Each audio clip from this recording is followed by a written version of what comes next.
নজর রাখবো পরবর্তী সংবাদে।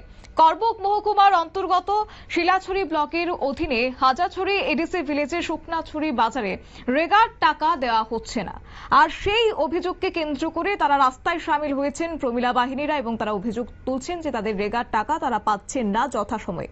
সেই বিষয়কে কেন্দ্র করে দুদিন ব্যাপী তারা রাস্তা অবরোধ করেছেন, অর্থাৎ আজকে যেমন তারা রাস্তা অবরোধে সামিল হয়েছেন, গতকালও তারা সেই জায়গাতেই রাস্তা অবরোধ করেছেন। কিন্তু সেই সময়টাতে প্রশাসনের আধিকারিক থেকে শুরু করে সেখানকার চেয়ারম্যান তারা আশ্বস্ত করেছেন যে রাজ্যে বিভিন্ন জায়গাতেই তাদের রেগার টাকা দেওয়া হচ্ছে এবং যথারীতি আপনারাও সেই টাকা পেয়ে যাবেন, এমনটাই আশ্বস্ত করা হয়েছে। এবং তারপর গতকালকে তারা সেই রাস্তা অবরোধ তারা তুলে নিয়েছেন। কিন্তু তারপরে দেখা গেছে যে প্রমিলা বাহিনীরা খোঁজ খবর নিয়েছেন, কিন্তু আদতে বাস্তবে কোনো রেগার টাকা দেওয়া হচ্ছে না, অভিযোগটা তারা তুলেছেন। এবং তারপরে ফের একবার তারা সামিল হয়েছেন করবুক মহকুমার অন্তর্গত সেই শিলাছড়ি ব্লকের অধীনে হাজাছড়ি এডিসি ভিলেজের শুকনাছড়ি বাজারে তারা সেখানে অবরোধ করেছেন। সেই বিষয়কে কেন্দ্র করে বর্তমান সরকার এবং প্রশাসন কোনো প্রতিক্রিয়া নিচ্ছে না, এমনটাই অভিযোগ তারা তুলেছেন। তবে কি সত্যি সাধারণ মানুষকে হয়রানি করা হচ্ছে? তবে কি সত্যি মিথ্যে প্রতিশ্রুতি দেওয়া হচ্ছে? এমনটা অভিযোগ কিন্তু উঠে আসছে, প্রশ্নগুলো তুলছে। যাই হোক, কি বলছেন তারা শোনাবো আপনাদের। সব পঞ্চায়েত, আমাদের ব্লক এলাকায় সব পঞ্চায়েতে রেগার টাকা সব জনগণের হাতে পেয়ে গেছে, জনগণ পেয়ে গেছে। কিন্তু আপনারা কেন পাইনি? আপনারাও পেয়ে যাবেন। আগামীকালকে মধ্যে আপনাদের টাকা আপনাদেরকে দিয়ে দিব, এ কথা নাকি ব্লক আধিকারিকগণ, আমাদের মাননীয় ব্লক চেয়ারম্যান সহ এ কথা তাদেরকে বলে দে।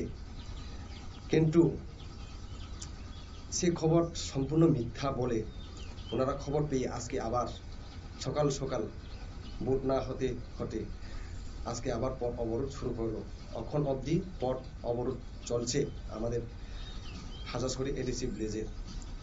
এখানে থেকে খবর পেয়েছে যে ওনারা নাকি যতক্ষণ অবধি টাকা না পেয়ে থাকে ততক্ষণ অবধি অনির্দিষ্টকালের জন্য বন ডাকা হবে, বন তোলা যাবে না, একথা বলছি এলাকায় জনগণ।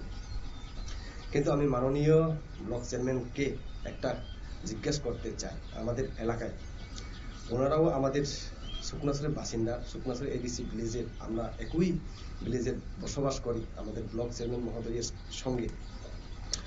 আমাদের শুকনাছড়ি এডিসি ভিলেজের আন্ডারে একটা পাড়া আছে, এখন অবধি ওনারাও কেউ বলছে 14 দিন, কেউ বলছে 15 দিন, এটা কিন্তু সঠিক যাচাই হয়নি। কিন্তু সঠিক যাচাইটা হলো টাকা পাইনি এখন অবধি। 2-3টা পাড়া আছে রেগার টাকা। তাহলে যদি সত্যি সত্যি আমাদের মাননীয় ব্লক চেয়ারম্যান সব পঞ্চায়েত রেগার টাকা পেয়ে গেছে যদি বলে থাকে, তাহলে এটা সম্পূর্ণ মিথ্যা, এটা কোনো সত্যি না। আমাদের পঞ্চায়েত শুকনাছড়ি এডিসি ভিলেজেও আছে কয়েকটা পাড়া এখন অবধি টাকা পায়নি। তাহলে তাদেরকে তদন্ত করে জিজ্ঞাসা করতে পারেন আপনারা কে কে পেয়েছে, কে কে পেয়েছে না সে টাকাগুলো, রেগার টাকাগুলো। আমরা এলাকাও আছে, তাই জন্য আপনারা শুনলেন তাদের বক্তব্য, তাদের অভিযোগ, অর্থাৎ এক্ষেত্রে বকেয়া মজুরি তারা পাচ্ছেন না রেগা শ্রমিকরা। এবং একদিকে সেই বকেয়া মজুরির দাবিতে তারা সরব হয়েছেন, অন্যদিকে এলাকার ভাইস চেয়ারম্যান তিনি সহ ওনার যে আধিকারিকরা রয়েছেন তারা বলছেন যে সমস্ত জায়গাতেই রেগার টাকা দেওয়া হচ্ছে, কিন্তু আদতে সেখানে তারা কেন পাচ্ছেন না। এবং সেই সঙ্গে খোঁজ নিয়ে দেখা হচ্ছে যে বাস্তবে নাকি রেগার টাকা দেওয়াই হচ্ছে না। তাহলে কেন এই মিথ্যা প্রতিশ্রুতি, কেনই তাদেরকে হয়রানির শিকার করা হচ্ছে? যাই হোক, সেই সঙ্গে তারা আরো একটি প্রশ্ন তুলেছেন যে বিভিন্ন সময় বিভিন্ন রাজনৈতিক দলগুলিকে দেখা যায় যে একাধিক ইস্যু নিয়ে তারা সরব হতে অনির্দিষ্টকালের জন্য বন্ধ ডাকতে, কিন্তু আজকে কোনো রাজনৈতিক দলই তাদের পাশে দাঁড়ায়নি এবং একই সঙ্গে কোনো প্রশাসনের আধিকারিককেও আজকে অবরোধ স্থলে দেখা যায়নি, এমনটাই অভিযোগ এই অবরোধকারীদের। নিয়ে নিচ্ছি ছোট্ট একটি বিজ্ঞাপন বিরতি, সঙ্গে থাকুন।